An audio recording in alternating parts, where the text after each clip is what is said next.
Welcome to episode 441 of the Barcelona podcast, brought to you by the Blue Wire Podcast Network. I'm Dan Hilton, and usually it's poor Levon that has to deal with a European disappointment, but this time the honor goes to Rafa Aldamuy. Rafa, Hey, yeah, thanks so much for taking your lumps with me. I'm excited. I'm excited that you're excited to take these lumps. hey! I was always taught to look at the glass half full, and today I will be the spiritual leader of this podcast and bring positivity and energy to every culé that is about to watch this episode. See, I feel like I'm doing the same thing when I'm writing up my notes and I make my rundowns and I make the cover art and I do the edits. But then the stuff comes out after these disappointments, and then I get the comments, and then I see the numbers in the next few weeks, and it's like, but it is what it is. So, as we said, as far as where to begin with this match, and of course, a 2-1 loss to Manchester United, yeah, I'm always with these matches caught between two minds, right? It's that because the big narrative here, and the only narrative, is that Barcelona have failed again against a European giant in Europe. Europa League, Champions League, doesn't matter. They failed again in Europe, which they've done for close to a decade now. And that's a big thing, right? That's a big picture thing. That's what we're disappointed about. But correct. I'm going to be totally with you. And I think I just want to establish that first, that there is disappointment about that big picture, that big idea. But all that said, I can make a million excuses if you'd like. And I think for this match, as you're going to hear, I'm going to say what's wrong, why Barcelona didn't win, why they could have won, the disappointing parts of this individual 90 minutes. But again, big picture things.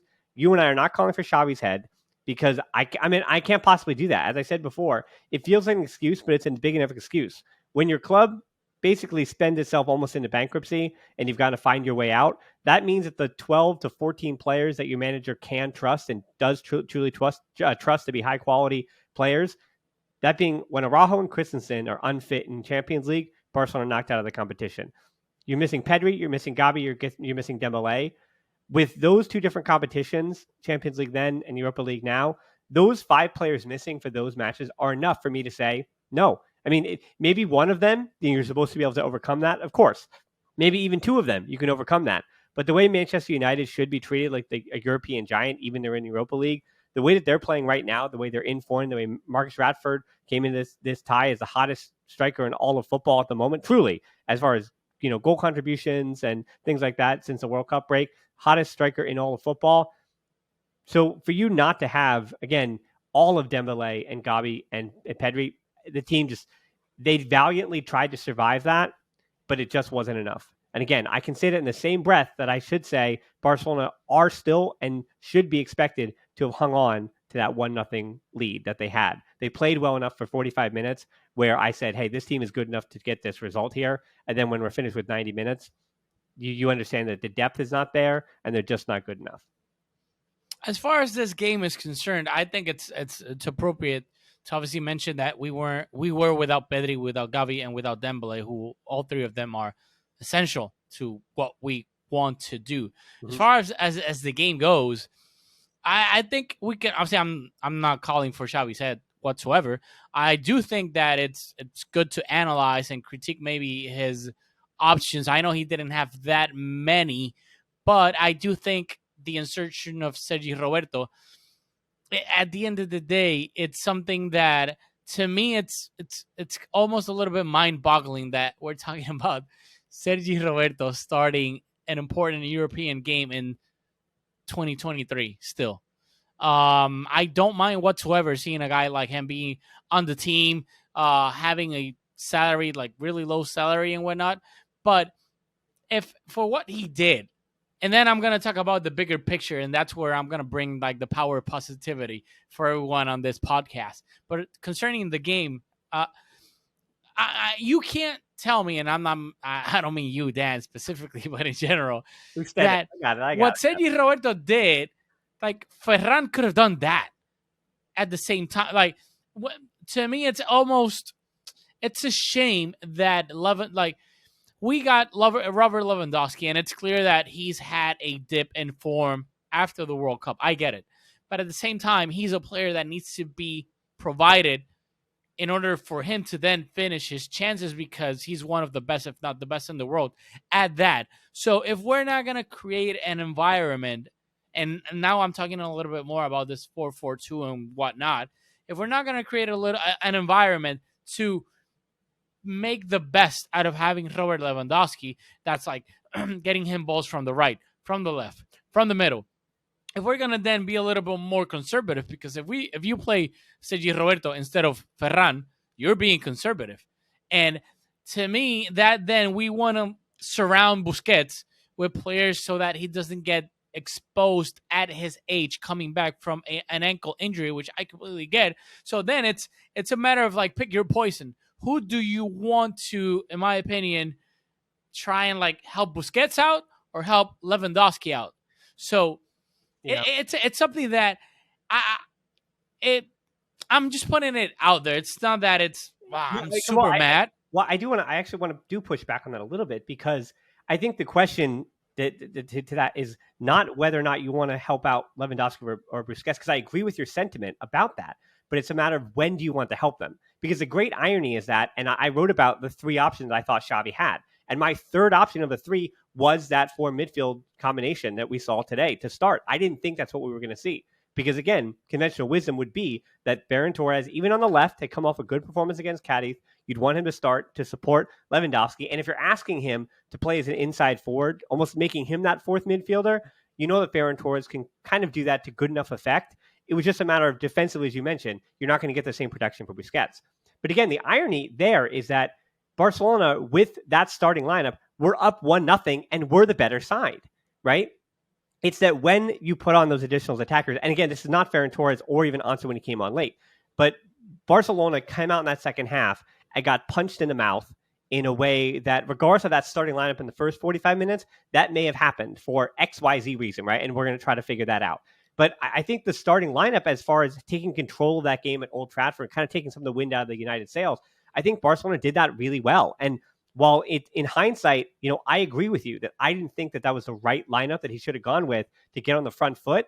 And they didn't, because Manchester United did get the first shot of that game in the third minute against Ter Stegen. But somehow Barcelona did settle down. They figured everything out. And another thing, where I'm defending Xavi on his lineup to start was that, to your point, Busquets got 1 foot wrong, and that was on that first goal. But it wasn't just Busquets. It was Rafinha, Kessié, Koundé, around like 5 different players had a chance to clear that, and they didn't. So Busquets gets 1 foot wrong that entire match. 1 foot.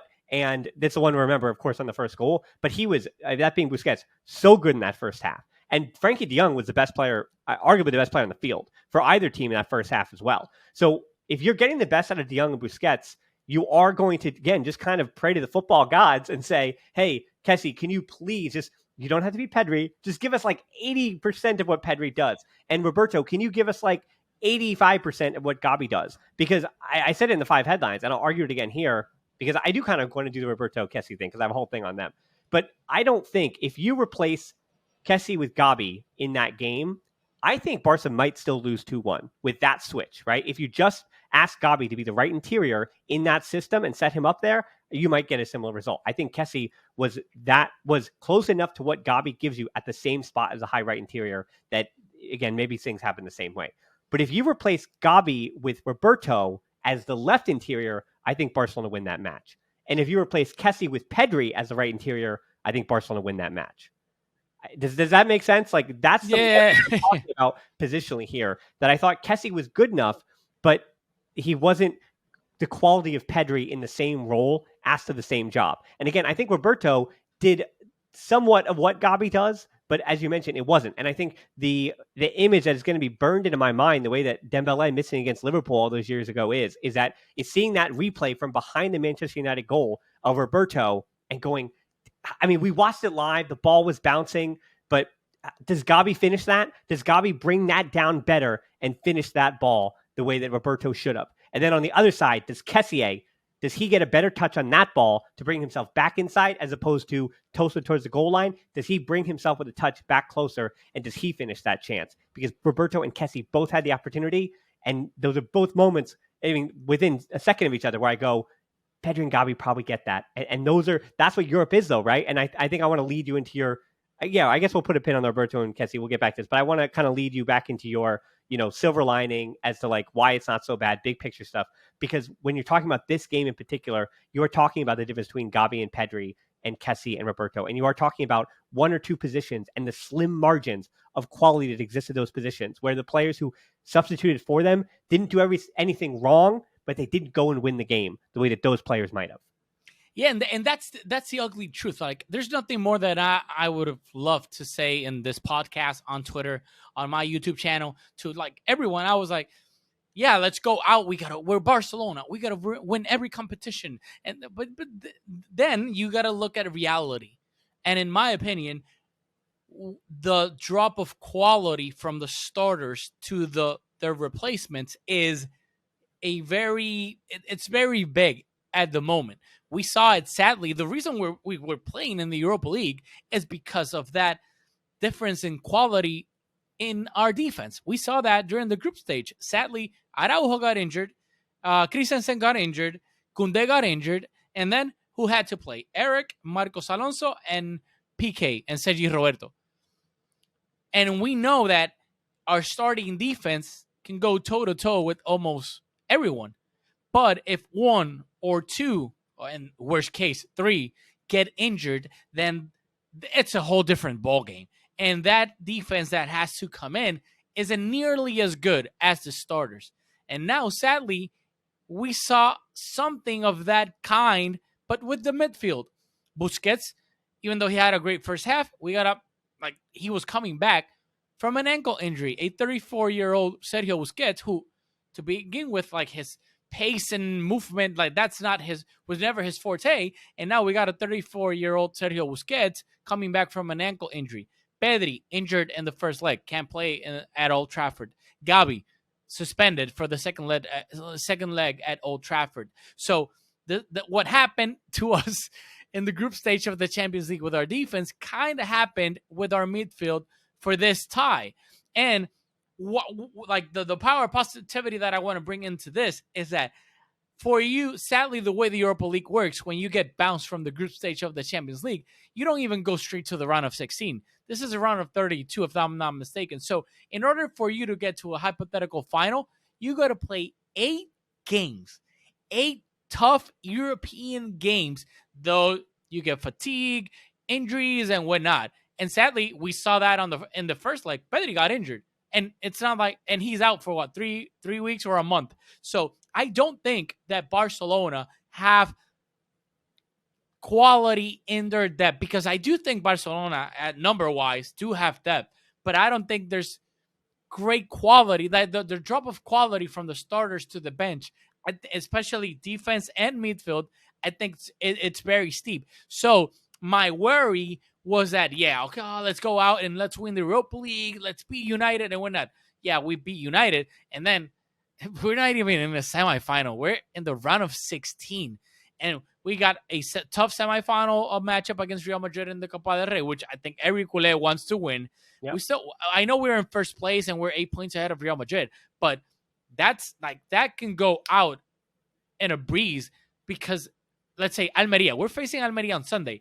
Almeria are battling for relegation, and that's an away game. And if we know something about relegation teams playing at their stadium in that second part of the season, they're going to fight. It's not going to be easy. So, but they also wait. But they also just came off a 6-1 loss to Girona. If you're FC Barcelona, I need you to be mad. I need you to be a little mad.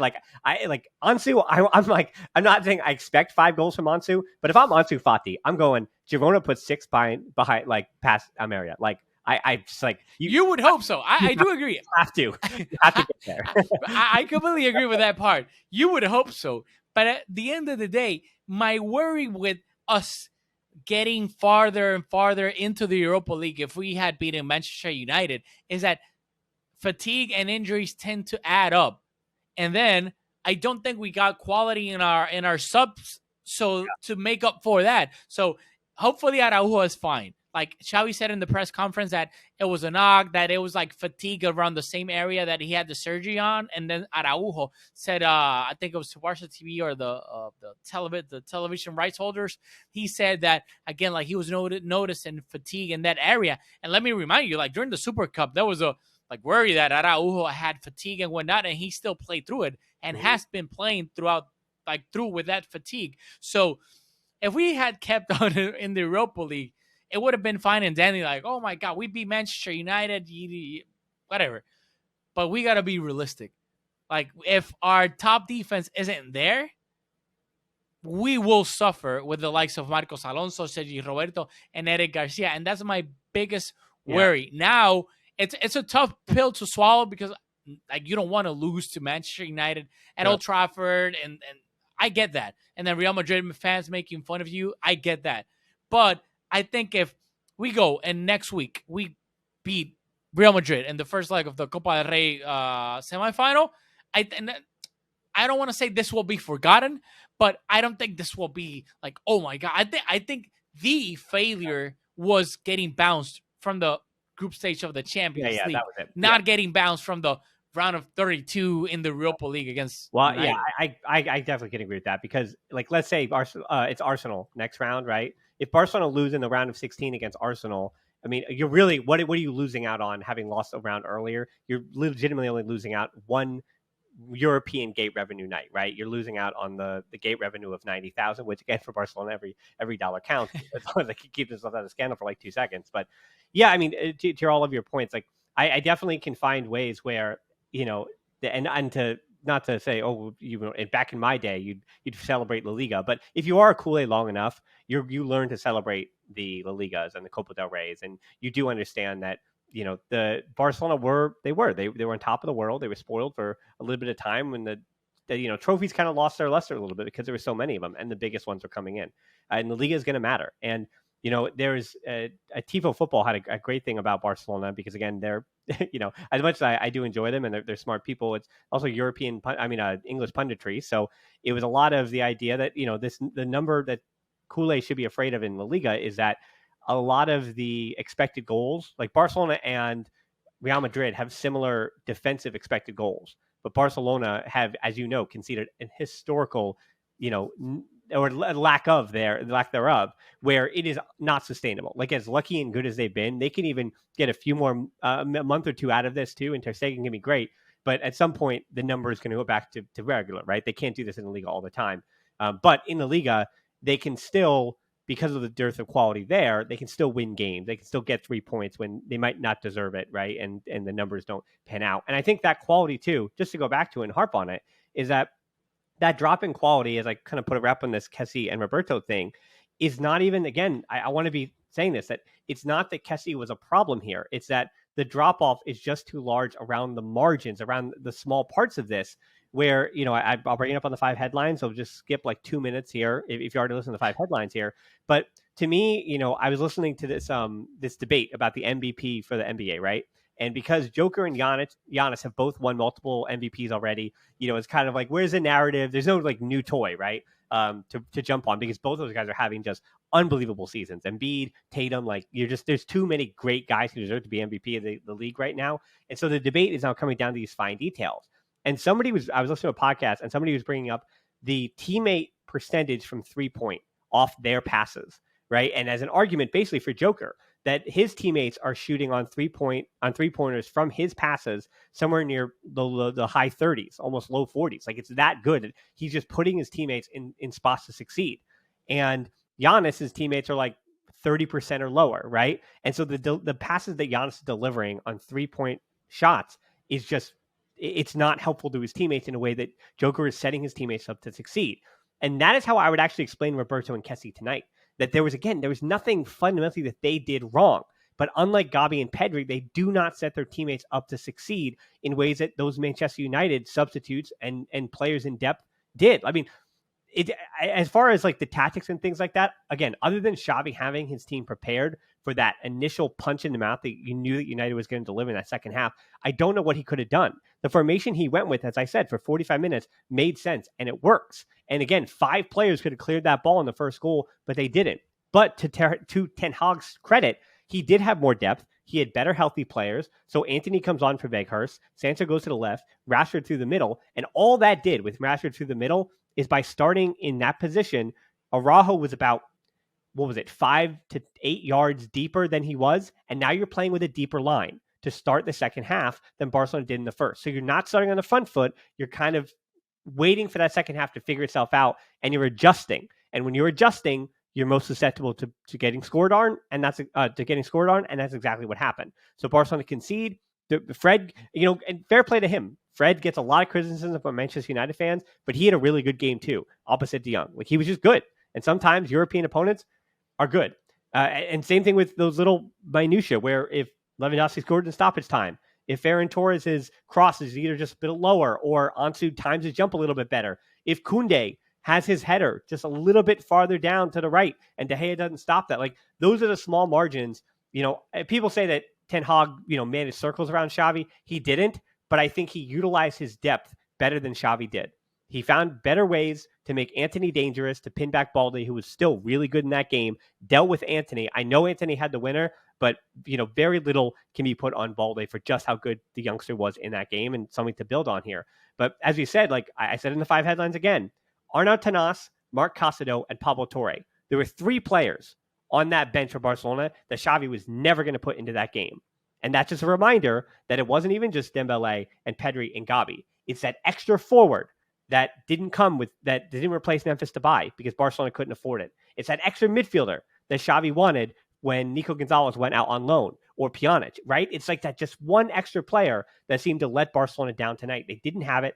United did, and Ten Hag found a way to utilize those players in better ways. So again, it's not an excuse on Xavi, but it's saying that this team, when they're not ready for European competition yet or to win a trophy, think back to Koeman, think back to those years, right? When Barcelona were 3 or 4 players short. Now this hurts because they're 1 or 2 players short. And as we keep saying, they're even 3 injuries away from winning this kind of game to 3 important players. But as far as even the depth that they need to deal with those injuries, they're 1 or 2 players away, or 3 players on that bench away. And again, Ten Hag just utilized his players better. And I think those margins in Europe, as we keep reiterating, are the difference between a win and a loss. Yeah, and I think obviously I didn't want us to lose in order to be reminded of, like, let's come back to earth a little bit in that aspect because of what you explained. Like, we were without Pedri, Gavi, and Dembele, and all 3 of them are crucial in Barcelona starting 11. Then it's a trickle down effect, like you said. Then Pedri, Kessié has to play. Sergi, Roberto, has to play, or it could have been Ferran and whatnot. But then that it's a trickle down effect because then on the bench you got Marc Casado, you got Pablo Torre, who hasn't played with. You can argue he should have earned a little bit more minutes here and there and whatnot. But at the end of the day, like, he's still like a youngster coming in. I'll plug the article on barcablind.com. I wrote all about it. It might be a little bit his fault too, but I wrote about it. It's interesting.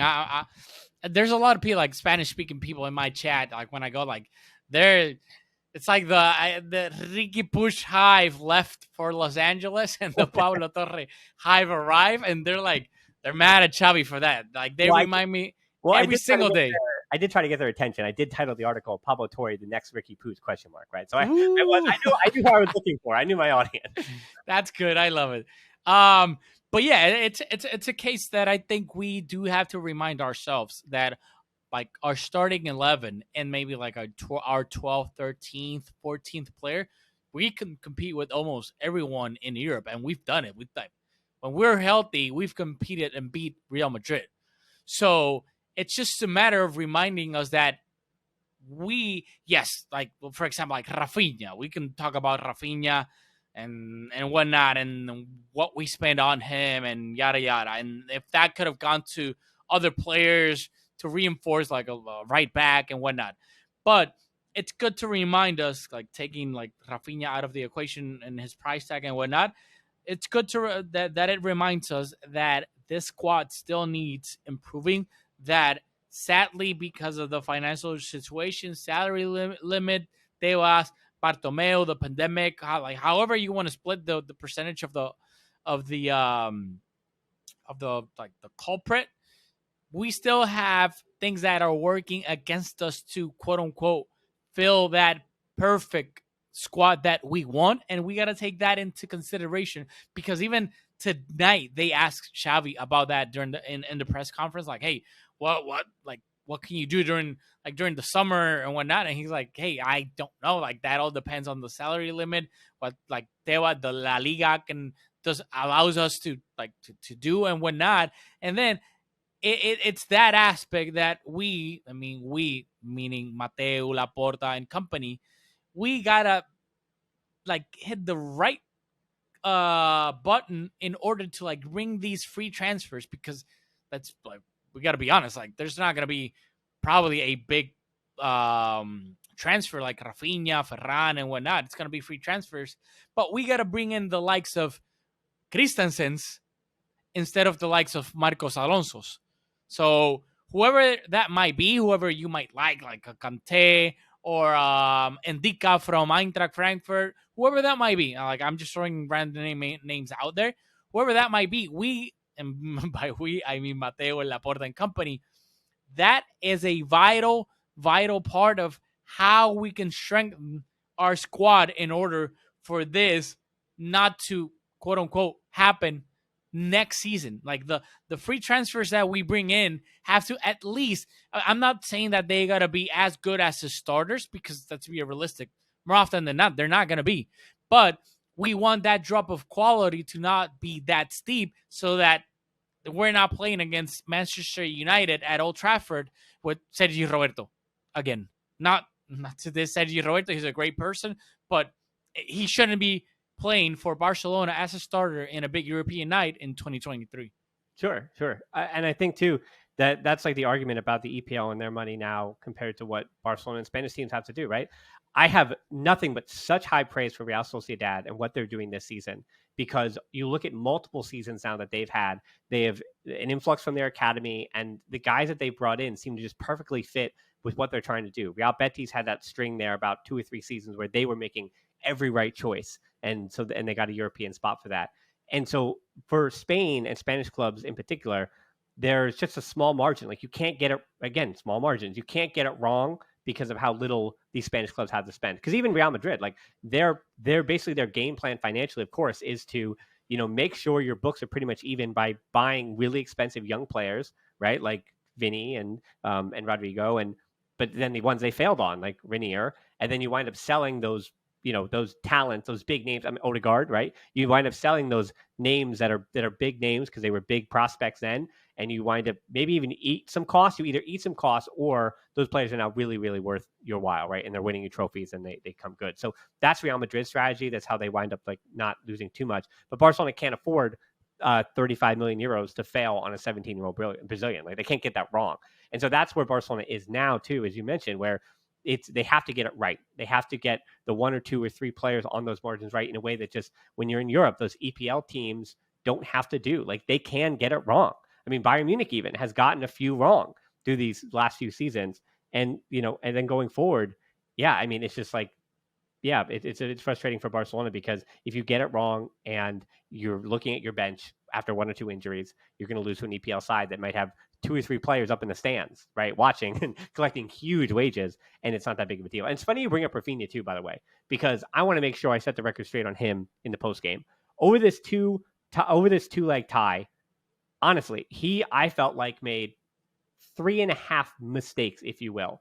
He was arguably Barcelona's most important attacker in that first leg, and why the game ended 2-2. Second leg, I had written in my notes in that first half that his defensive effort was really, really good. Something that we asked Dembele to do for years. He was helping on doubles on Rashford on the left, and one of the reasons why Rashford wasn't dangerous. Koundé did not bring his best boots tonight, and yet, because Rafinha and Koundé were still good enough. Like, there was a sequence in particular in the first half where Rashford skated by Koundé, Araujo, barreled over, came over, and then Rashford's like, well, I'll think about it. And then he cut it back. And as he cut it back, then Koundé stepped in on the second attempt, right, and goes the other way. So it was basically Rashford and Koundé was kind of a 1-for-1 kind of situation. But again, a big help of that was Rafinha also coming in. Rafinha was also defending inside quite a bit. Whenever Kessié would push forward, because Kessié is a bit more positionally free than Pedri is. While Pedri, as I say, has a free role, Pedri positionally makes every decision correct, if that makes always sense. He's always in the right place, where Kessié is like 80% in the right place, 70% in the right place. And Rafinha was tucking in and helping defend for Kessié when he was vacating those areas. So while Rafinha was so good, you look at the first leg and the second leg, how is that goal scored by, it was Rashford's goal, right? Or no, it was the first goal on the cross, the Rashford cross. Yeah, it was a Rashford cross. Yeah, Dembele got killed on that corner. I mean, Rafinha gets killed on that corner.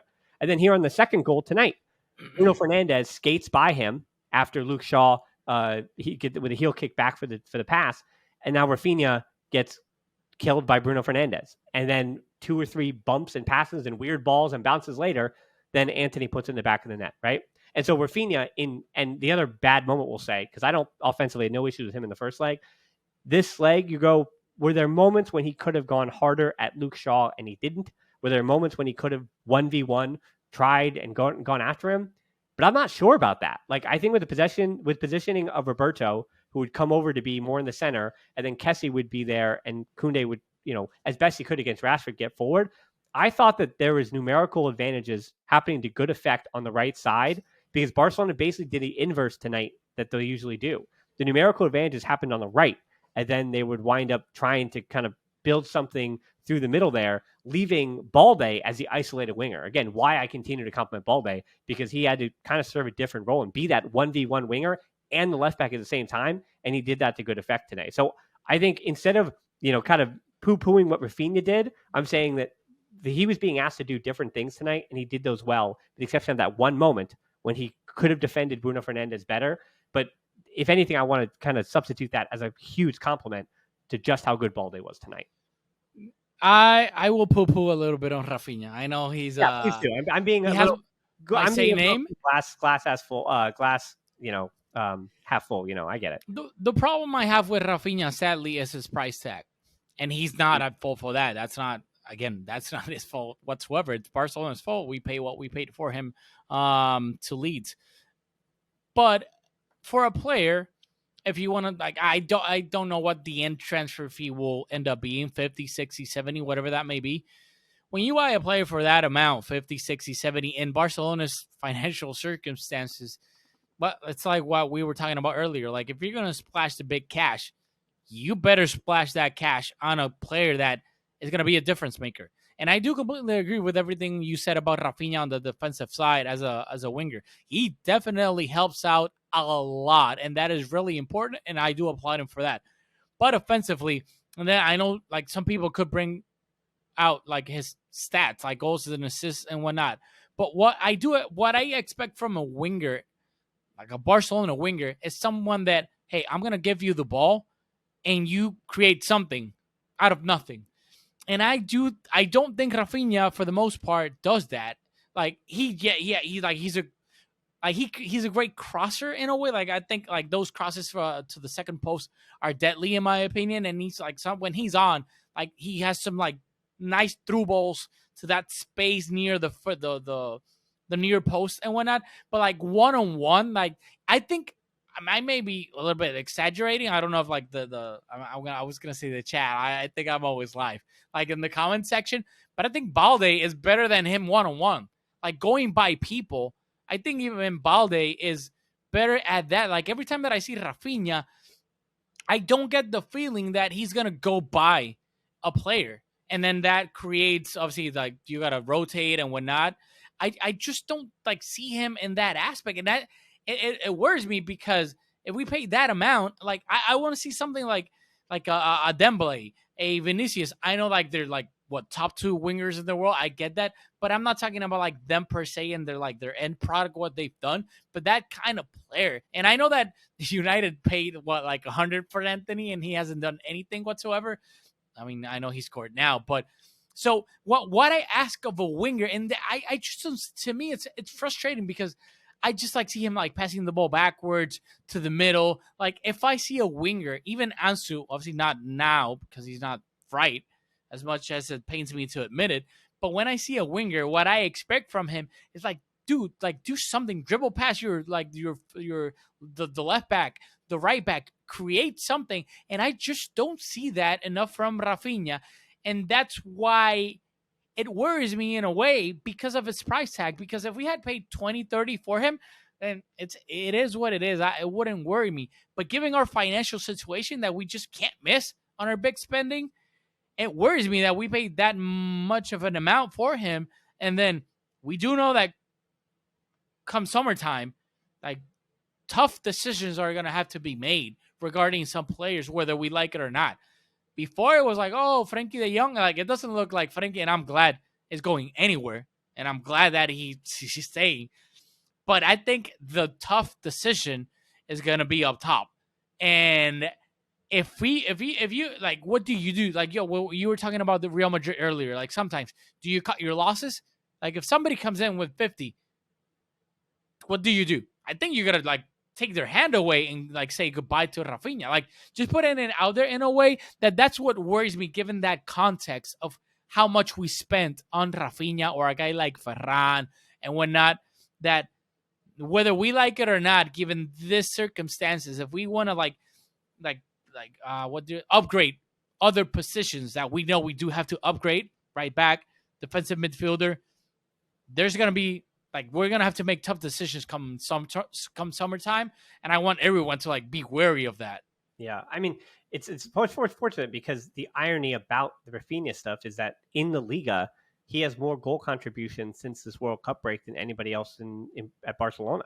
Like he's been as much as the eye test again, him in 1v1 dribbling situations has let people down. He continues in even again in the first leg, he continues to find ways to put the ball in the back of the net, either through an assist or a goal. So it's like, what are we asking for our wingers and our or our forwards? Are you asking for the final product? It's honestly the same thing as Ferran Torres in the latter half of last season, right? He got the same criticism he's getting this year, but he was contributing goals and assists last season, 6 and 6, as opposed to this year where people are criticizing him and he's not contributing the same, right? But because Ansu is also not contributing anything, then those two kind of get clumped together. And if anything, I think Ferran Torres also very brave of him to be honest about the things that he's gone through mentally and getting a psychiatrist and getting help in that way. I think is also for good reason. I think people are attacking him a little less this year than they did last year, which I think again we have to just consider them as humans. But once I think people are a little more empathetic to understanding, hey, this guys are not in a spot to attack. And the same thing with Ansu. It's like I always say, he's 20 years old. Like everybody relax. And I always find it very notable that basically the only people attacking Ansu are also 18, 19, 20-year-olds who feel like the world was on their shoulders, right? Like those are the other people who are attacking Ansu. You know, anyone over the age of 30 or 25 or whatever, if you're attacking Ansu Fati, like, you know, look in the mirror and get yourself a new life. You know, that's what I'm saying. Just relax. But yeah, as we kind of put not to say a nail in the coffin, I know that I feel like there's so many more things to say, but also there isn't, because I continue to got to go down to this game being about just how the ball bounced, passing that wasn't enough quality, Barcelona not having enough quality, Xavi getting it right, but also getting it wrong, where, you know, not having the depth that he needed, but also having Ten Hag, you know, kind of take advantage of or get the most out of his wingers, get the most out of those subs to change the game. And if you want to call that outmaneuvering or not. The last little fun thing here I want to do is the fact that, I don't know, when we're talking about reputation, right? Barcelona has now built a reputation in Europe that they're going to bottle it, that they're going to choke. And, you know, Liverpool, even though they won that one Champions League, like they still have the same reputation. Did it against Real Madrid. Yes, feels like a year ago, but yesterday. But I also find, like, I don't know about you, but I watched it with English commentary, with an English pundit, and I don't mean to go off on this, but it's just so odd to me that, especially Manchester United in the UK, that it's seen as this powerful, glorified club, right? This powerhouse of a club with all of this reputation and glitz and glamour. And then Barcelona isn't talked, how do I say this? Manchester United in their down periods are talked about as if they're in their up periods, right? They're talked about the same glory as if this is the class of 92. But when Barcelona now, I feel like over the last few seasons, are now in another one of their down periods, they're spoken about as if, well, we're expecting the concept of tiki-taka. We're expecting Messi and Iniesta and Xavi out there, but also this Barcelona is not the same Barcelona from then. This Barcelona is now like this weakened, darker version and not up to snuff, right? And even to the point with this fouls, like both teams in that first half were falling over as if there was like a mighty wind. Just everybody, Rashford and Luke Shaw and Araujo, Lewandowski, Balde, Kessié, Weghorst, all of them, just like big, strong men. EPL, Liga, I don't care. They're all falling around. And it was just so frustrating because I'm now like looking at this discourse and it's like, oh, Barcelona and Spanish clubs are always soft in Europe and flopping around. EPL teams, of course, they're stronger, they're faster, physically, da-da-da-da. And I feel like this is a thing that's just that keeps perpetuating. And because Barcelona lost this match, it happened, but it's like, I don't know. It's just to me, it's hypocrisy to the 100th degree. You could even not talk about this. We can end the show if you want. No, I just, no. The thing is, I didn't even listen to the game like because what I have like the to the end of the Spanish, yeah, and I have like I loved Risto Stoichkov as a player, but as a commentator, I can't hear him because everything that he says, he's critiquing like he never did anything wrong. So every time he's like correcting, oh no, Xavi's getting this wrong because of this, and that. Oh, Sergi Roberto, this, and that. Lewandowski, you see, as a forward, you gotta control the ball with your left foot, and da da da. It's like, so like I get it to a point, but at the end of the day, like you did a lot of mistakes as well. well, So like he wait. speaks. I was gonna jump in. In his defense, and I've read this in the past many times. If you go back to how Cruyff and Stoichkov and their relationship being what it was, he did this when he was a player. There are games where he's on the field doing that to his teammates and doing it to Cruyff. He did this then. He does it now. And you know what? He's a legend, and so it's endearing for us. But I totally get it as a comment. Yeah, I get it. I gotta listen to like I listen to the game like I think 5 in volume, so that every time Sure. like I could hear like a little bit of like background sound and whatnot, but I just can't with Risto. Like I'm sorry, but to go back to that, I think it's like it's just like topics that tend to get like repeated over and over and over, and because they get repeated over and over and over, people tend to take them as like the truth and whatnot. So I whatever. I don't listen to it, and it's like you see that honestly, like every time, like I know like we tend to not us technically, but like one we get to like emphasize more like when a player does something bad and whatnot, and when a player is constantly good. And I think that happened with Messi all the time. Like we had our bar so high up that for order to us be like in awe with Messi, he had to do something so crazy. And when he was just simply good, which was better than everyone else still, we just like took that for granted. Like Araujo, like there were 2 plays that he just manhandled Rashford and like put him to the ground, like just put his back or his shoulder. And to me, it was so crazy to watch, like what you said earlier, like literally like the best player in the world since the World Cup in form. And the way Araujo manhandled him on 2 separate occasions, just like he was just fed up with him. Like he was like, I know you're playing well and whatnot, and just like threw him to the ground like without following him.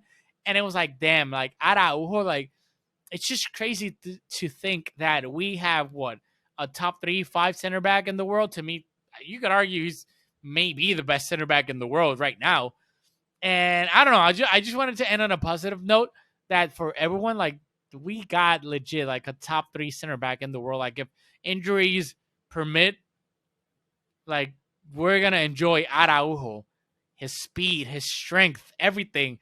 Like it's just like if you put Puyol in a lab like Wolverine and like created like a faster, stronger version, taller version, like we have Araujo.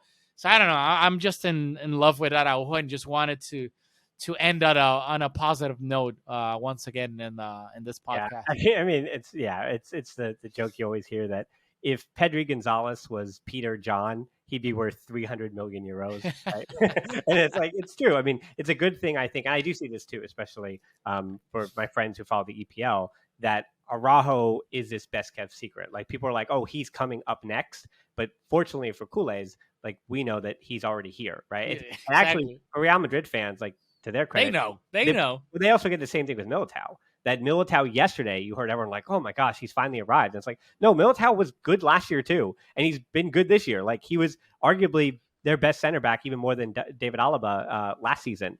And yet, you know, they don't know that because they're like, oh, Alaba, Bayern Munich, one chip, right? So it does take multiple years for things to change. And for Barcelona being that Balde, again, looking at the best players in this game, De Jong and Balde and, you know, not having Pedri and Gavi and Dembele trying to change his reputation. A lot of the reputation for Barcelona players are still on the up and up. You know, they don't know about Araujo. And even Koundé. Koundé is playing for Sevilla. Like ask a Burnley, well, they're in the championship, but ask a Wolves fan how many Sevilla matches they watched. in the last 3 years, right? Like zero. So Koundé, it's unfortunate because Koundé has been poor in Europe. So I think if anything, his stock has gone down because of 2 matches.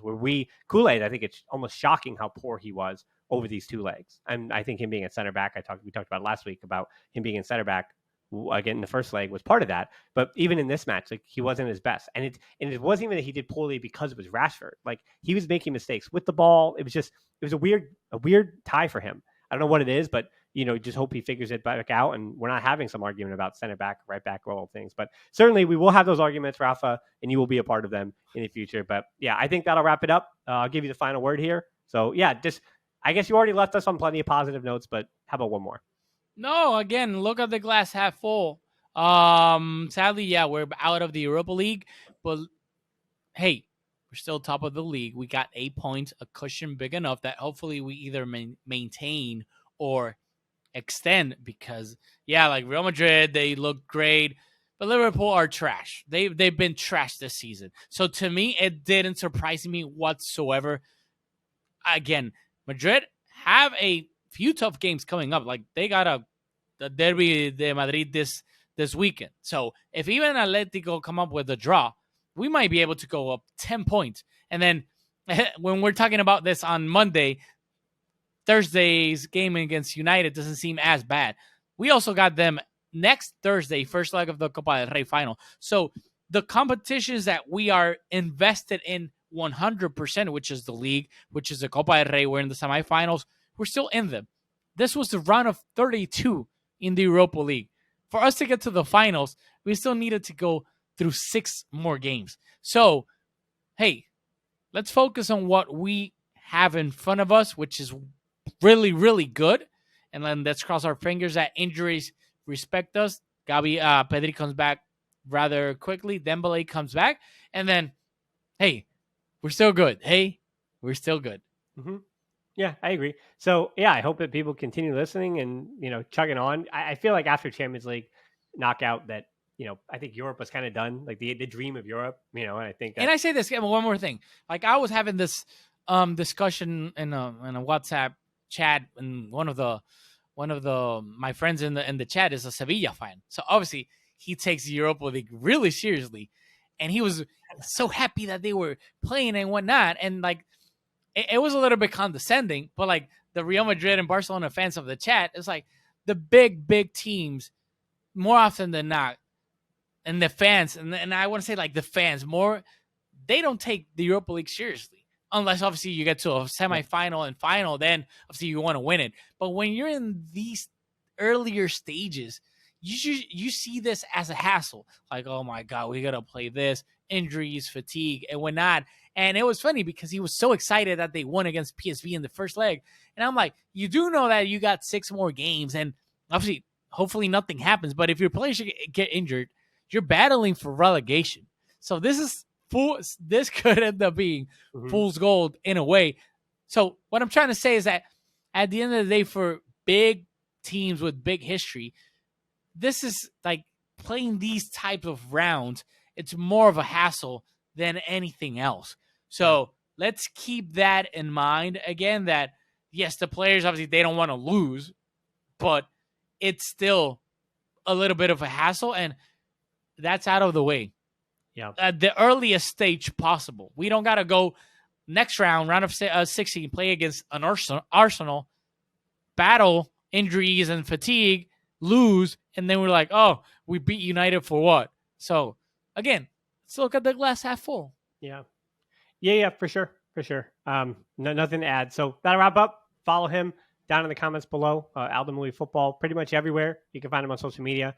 The Barcelona podcast of some variation everywhere for us as well. Again, barcablog.com is officially updated. I'm still tweaking some of the other stuff, but new format, a lot more articles, a lot more content I've been writing, trying to see if people are enjoying that. If you do enjoy those articles and want some different topics and more out of that, let me know about that. In the meantime, again, if you're a Patreon and choose to support the show through Patreon, basically, if you ask for it, I'll write about it. Or if you have a topic that you want me to consider, because yesterday I did do a podcast. Again, this will come out on Friday, so it's Thursday now. We're recording this after the game, but I did on Wednesday. That was delayed about the Barca Residency Academy. So again, I want to remind you to go back to that. You know, you don't have to read it. You can listen to it. You can process everything and then go back to that one. It's pretty much evergreen. So even if you have that in your queued up list, go back to it next week or whenever you have time in the midweek to listen all about that. That's about Tuna Rajo and the Barca Residency Academy, because again, Barcelona do have their their fingerprints on a lot of different things around the world. So it was interesting to hear